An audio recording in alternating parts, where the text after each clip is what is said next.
তুমি শেষ বিচারের আদালতে, তুমি শেষ বিচারের আদালতে করবে বিচার হাকিম হই। আমরা তোমার ক্ষমার যোগ্য নই মাওলা রে, আমরা তোমার ক্ষমার যোগ্য নই। লারা দেন এভাবে, আমরা তোমার ক্ষমার যোগ্য। বলেন আল্লাহর কাছে কি ক্ষমা পাওয়া সম্ভব? কথা কেন ক্ষমা পাওয়া সম্ভব? একদিনের হিসাব যদি জিগায় কোনো যুবক আসো এখানে হাত তুলে দেখাইতে পারবো যে একদিনের হিসাব দিলে আমি বাঁচবো, আমি আল্লাহর দরবারে আল্লাহর কাঠ গড়ায় আমি উত্তরগুলো দিতে পারবো, এরকম কেউ আসো? একজনও না। আমি হুজুরে জিগেলেও পারবো না। কারণ কি, সারাটা দিনে হাজার চেষ্টা করার পরেও কোনো না কোনো ত্রুটি হয়েই যায়। কথা বলে না ঠিক কিনা? কারো যদি 10টা হয়, আমি আলেম, হয়তো আমি সতর্ক আছি, হয়তো আমার একটাও লয়ে গেছে। আল্লাহর দরবারে আল্লাহর কাঠ গড়ে আমরা সবাই আসামি। কথা কয় না ঠিক কিনা বলে? এই জন্য বারবার আল্লাহর কাছে বলতে হবে, আল্লাহ আমার মাফ করে দাও, আল্লাহ আমার মাফ করে দাও। আল্লাহ বলেন, বান্দা, যেই বান্দা বেশি বেশি করে আমি আল্লাহর দরবারে ক্ষমা চাইবা তার আমি বেশি ভালোবাসি। সুবহানাল্লাহ কয় না? আমি কি গজলটা গাইতাম? কথা কেন গজল গাইতাম? সেদিন আদালতে তোমার সামনে কেমন করে যাব, এত পাপের হিসাব আমরা কেমন করে দিব। ঠিক কিনা বলেন? সেদিন আদালতে তোমার সামনে কেমন করে যাব, এত পাপের হিসাব আমরা কেমন করে দিব।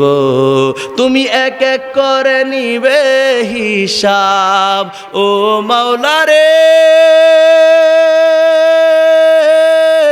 ও মাওলা রে, তুমি এক এক করে নিবে হিসাব, নিজের হাতে কলম লই আমরা তোমার ক্ষমার যোগ্য। বলেন না, বলেন না, আমরা তোমার ক্ষমার যোগ্য নই মাওলা রে, আমরা তোমার ক্ষমার যোগ্য নই।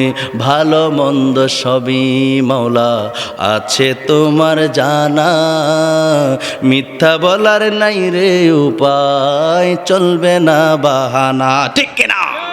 ওরে ভালোটাও আল্লাহ জানে, মন্দটাও আল্লাহ জানে। বলেন, ভালো মন্দ সবই মালিক আছে তোমার জানা, মিথ্যা বলার নাই রে উপায়, চলবে না বাহানা। আমার সর্বঙ্গ সাক্ষী দিবে। ঠিক কিনা? আমার সর্বঙ্গ সাক্ষী দিবে, কেমনে আমি মিথ্যা কই, আমরা তোমার ক্ষমার যোগ্য নই মাওলা রে, আমরা তোমার ক্ষমার যোগ্য নই। তুমি শেষ বিচারের আদালতে, শেষ বিচারের আদালতে করবে বিচার হাকিম হই।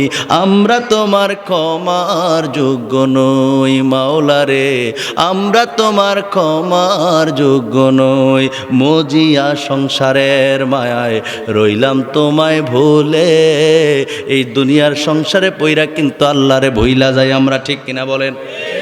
ঘুম থেকে উঠেই চিন্তা, আজকের দিনে যদি 600 টাকা ইনকাম হয় কিংবা 700 টাকা ইনকাম হয়, তাহলে পরিবারটারে চালাইতে পারবো। যদি আমি কাজ না পাই তাহলে পরিবার কেমনে চলবে? তাহলে ঘুম থেকে উঠটা চিন্তা চলে গেল পরিবারের দিকে। কথা কয় না ঠিক কিনা? এই জন্য শায়ের তার গজলের মধ্যে বলতেছেন, মজিয়া সংসারের মায়ায় রইলাম তোমায় ভুলে, রঙ্গরসে দিন কাটাইলাম মায়া নদীর কোলে। এখন তুমি করলে দয়া পাবো ক্ষমা, দয়া করলেই তো মাপ পাবো, না তো কোনো সুযোগ নাই। কথা কন ঠিক কিনা?